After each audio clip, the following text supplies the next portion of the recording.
अस्सलामुअलैकुम वरहमतुल्लाहि वबरकातुहू। नाज़रीन किराम, मुझे उम्मीद है कि आप सभी खैरियत से होंगे। अल्लाह रब्बुल आलमीन आप सभी को हमेशा खुश रखे और आपकी तमाम परेशानियां दूर फरमाए। कमेंट में आमीन ज़रूर लिखें, ना जाने किसका आमीन अल्लाह रब्बुल आलमीन की बारगाह में मकबूल हो जाए। नाज़रीन किराम, आज हम सीखने वाले हैं फ़ातिहा करने का तरीका, अपने मरहूमीन की कब्र पर फ़ातिहा पढ़ने का तरीका, अपने मुहिब्बीन की, मोतक़दीन की और मुतवस्सिलीन की कब्र पर जाकर फ़ातिहा पढ़ने का आसान तरीका, वो तरीका जो हर एक शख्स फ़ातिहा पढ़ सकता है, हर एक शख्स इसाले सवाब कर सकता है। ज़्यादा बड़ा फ़ातिहा नहीं है, बेहतर फ़ातिहा, अच्छा तरीका आज मैं आपको बताने वाला हूँ। आपसे गुजारिश है वीडियो को एंड तक ज़रूर देखना है, चैनल को सब्सक्राइब कर लेना है और इस वीडियो को ज़्यादा से ज़्यादा तमाम दोस्त अहबाब तक शेयर करना है, लाइक और कमेंट भी कर देना है। नाज़रीन किराम, पहले आप ये जान लें कि ये जो रात है, ये शब बरत की रात बड़ी ही फजीलतों वाली रात, बड़ी ही बरकतों वाली रात है। इस रात में अल्लाह तबारक व तआला बनी कल्ब की बकरियों की बालों से ज़्यादा बंदों की मगफिरत फरमा देता है। हाँ दोस्तों, हदीस पाक में आता है कि अल्लाह के नबी सल्लल्लाहु तआला अलैहि वसल्लम ने इरशाद फरमाया कि जो शब बरत की रात होती, इस रात में अल्लाह तबारक व तआला बनी कल्ब यानी एक कबीला था, तो उसमें बहुत ज़्यादा बकरियां थीं, बहुत ज़्यादा बकरियां थीं, जिसकी तादाद शुमार करना बहुत ज़्यादा मुश्किल थी। तो इसलिए अल्लाह के नबी सल्लल्लाहु अलैहि वसल्लम ने उस कबीले की बकरियों की मिसाल दी और आपने फरमाया शब बरत की रात में बनी कल्ब की बकरियों के बालों से ज़्यादा अल्लाह तबारक व तआला अपने बंदों की मगफिरत करता है, यानी उनको जहन्नम से निकाल कर जन्नत की तरफ भेजता है, उनकी मगफिरत करता है, उनके दर्जात बुलंद फरमा देता है, उनको गुनाहों को माफ़ फरमा देता है।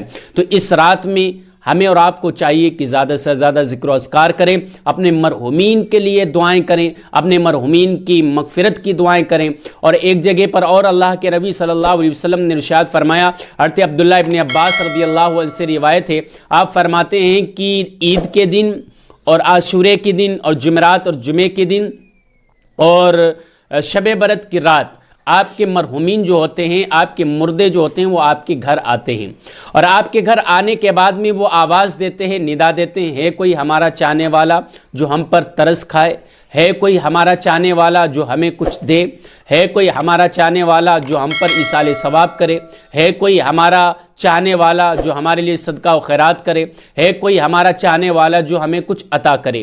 तो वो आपके मरहूमीन आपके घर आकर ये आवाज़ देते हैं, ये निदाएं देते हैं। लेकिन मसला ये दोस्तों, हम सुन नहीं सकते हैं। इस हदीस पाक से तो ये मालूम होता है कि हमारे मरहूमीन, हमारे अजीज़ व अक़ारीब, हमारे दादा दादी, नाना नानी जो भी इंतकाल कर चुके हैं, वो सब आते हैं शब बरत की रात में, आशूरे की रात में, आशूरे के दिन और जुमेरात के दिन, जुमे के दिन और ईद के दिन आपके मरहूमीन आते हैं और वो निदाएं देते हैं और आवाज़ देते हैं, है कोई हमारे लिए जो इसाले सवाब करे, है कोई जो हमारे लिए फ़ातिहा और दुरूद भेजे, है कोई जो हमारे लिए कुरान पाक पढ़कर इसाले सवाब करे, है कोई जो हमारे लिए मग़फ़िरत की दुआएं करें, है कोई जो हमारे लिए सदका व खैरात करे। तो आपके मरहूमीन आते हैं और आपसे मांगते हैं।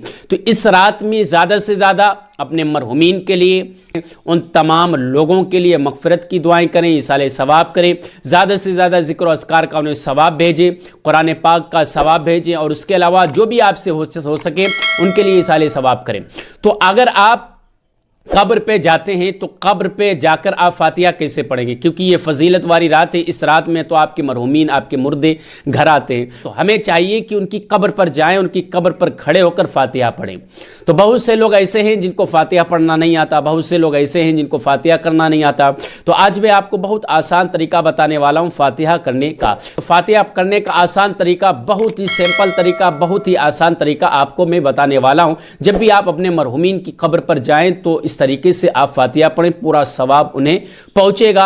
एक दो कुरान का सवाब आप उन्हें पहुंचा सकते हैं, उनको नज़र करते ही इसाले सवाब आप कर सकते हैं। तो वो कैसे करेंगे, देखिए सबसे आसान तरीका ये है कि जब भी आप कब्र पर पड़ जाएं قبرستان جائیں، اپنے مرحومین کی دادا کی قبرستان پر قبر پر جائیں تو آپ اس طریقے سے سلام کریں، السلام علیکم یا اہل القبور، ٹھیک ہے۔ یہ بولنے کے بعد میں آپ کو 11 مرتبہ آپ کو کیا پڑھنا ہے؟ درود ابراہیم۔ جو بھی درود آپ کو درود شریف یاد ہو وہ درود شریف آپ پڑھ لیں، بہتر یہ ہے کہ آپ درود ابراہیم پڑھ لیں، ٹھیک ہے۔ 11 مرتبہ آپ کو درود ابراہیم پڑھنا ہے۔ اللہم صلی علی محمد وعلی آل محمد کما صلیت علی ابراہیم وعلی آل ابراہیم انک حمید مجید، ٹھیک ہے۔ تو یہ آپ کو 11 مرتبہ پڑھنا ہے۔ اس کے بعد میں آپ کو انا اعطیناک الکوثر، یہ آپ کو کتنی مرتبہ پڑھنا ہے؟ کتنی مرتبہ پڑھنا ہے آپ کو؟ 1 مرتبہ انا اعطیناک الکوثر پڑھنا ہے، انا اعطیناک الکوثر فصلی لربک وانحر ان شانئک هو الابتر، ٹھیک ہے۔ یہ آپ کو 1 مرتبہ پڑھنا ہے۔ اس کے بعد میں آپ کو سورہ اخلاص یعنی قل هو اللہ احد 3 مرتبہ پڑھنا ہے۔ بسم اللہ الرحمن الرحیم، قل هو اللہ احد اللہ الصمد لم یلد ولم یولد ولم یکن لہ کفوا احد، ٹھیک ہے۔ یہ آپ کو 3 مرتبہ پڑھنا ہے۔ اس کے بعد میں آپ کو کیا پڑھنا ہے؟ الحمد شریف آپ کو 1 مرتبہ پڑھنا ہے۔ الحمدللہ رب العالمین الرحمن الرحیم مالک یوم الدین ایاک نعبد و ایاک نستعین اہدنا الصراط المستقیم صراط الذین انعمت علیہم غیر المغضوب علیہم ولا الضالین، ٹھیک ہے۔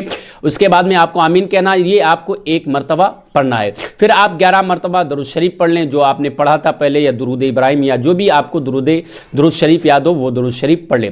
اس کے بعد میں آپ قبر پر کھڑے ہو کر دعائیں کریں، یا اللہ یا رحمان یا رحیم یا رؤوف یا کریم، یا اللہ ہم سے جو بھی پڑھنے میں سننے میں لغزشیں خطاً غلطیاں ہوئیں، یا اللہ ہم تمام غلطیوں کو معاف فرما دے، یا اللہ ہم تمام لغزشوں کو معاف فرما دے، یا اللہ ہم نے جو بھی پڑھا ہے اس کا سارا ثواب رسول کائنات صلی اللہ تعالیٰ علیہ وسلم کی بارگاہ سے ہوتے ہوئے تابعین، تبع تابعین، شہداء، انبیاء، مرسلین، تمام روحوں کو نذر کرتے مولا اسے قبول فرما لے۔ آدم علیہ السلام سے لے کر جتنی بھی روحیں مومن والمومنات، مسلمات جتنے بھی اس دنیا فانی سے انتقال کر چکی اللہ ان سبوں کو نذر کرتے مولا اس کا ثواب سب کو پہنچا دے۔ اس کے بعد میں آپ کو پھر کہنا ہے یا اللہ یا رحمان یا رحیم یا رؤوف یا کریم، یا اللہ بالخصوص ہمارے دادا مرحوم یا دادی مرحوم یا پھوپھی یا چاچا یا کوئی بھی جس کے نام پہ آپ فاتحہ کر رہے ہیں، اپنے مرحومین کے نام سے جس کے آپ کو نام یاد ہوں، دادا دادی کے نام یاد ہوں، نانا نانی کے نام یاد ہو، جس کے بھی آپ کو نام یاد ہوں ان سبوں کے نام سے دعائیں کریں۔ یا اللہ ہمارے دادا مرحوم کی مغفرت فرما دے، یا ہمارے چاچا مرحوم کی مغفرت فرما دے، یا ہماری پھوپھی مرحومہ کی مغفرت فرما دے، یا ہماری دادی کی مغفرت فرما دے، یا ہمارے ماں کی مغفرت فرما دے، یا ہمارے بھائی کی مغفرت فرما دے۔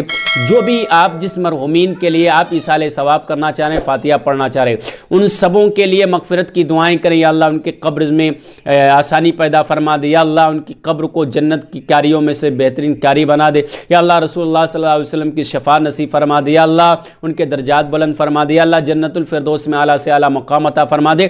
تو اس طریقے سے آپ زیادہ سے زیادہ ان کی مغفرت کی دعائیں کریں، ان کے درجات بلند ہونے کی دعائیں کریں اور ان کے لیے ایصال ثواب کریں، اور اس طریقے سے آسان فاتحہ اس طریقے سے ہی آپ کو کرنا ہے، سمجھ رہے ہیں؟ تو بہت ہی آسان طریقہ ہے، بہت ہی اچھا طریقہ ہے۔ اس طریقے سے آپ اپنے مرحومین کی قبر پر جائیں اور اسی طریقے سے آپ فاتحہ کریں اور اسی طریقے سے آپ دعائیں کریں، مغفرت کی دعائیں کریں، درجات کے بلند ہونے کی دعائیں کریں، قبر میں آسانی کی دعائیں کریں۔ تو اس طریقے سے آپ ان کے لیے دعائیں کر سکتے ہیں، سمجھ رہے؟ تو بہت ہی آسان طریقہ تھا جو میں نے آپ کو بتایا ہے۔ تو اس ویڈیو کو زیادہ سے زیادہ تمام دوست احباب تک شیئر کریں، اور میرے چینل کو اگر آپ نے سبسکرائب نہیں کیا تو سبسکرائب کر لیں، اور اس ویڈیو کو لائک اور شیئر ضرور کریں۔ السلام علیکم ورحمۃ اللہ وبرکاتہ۔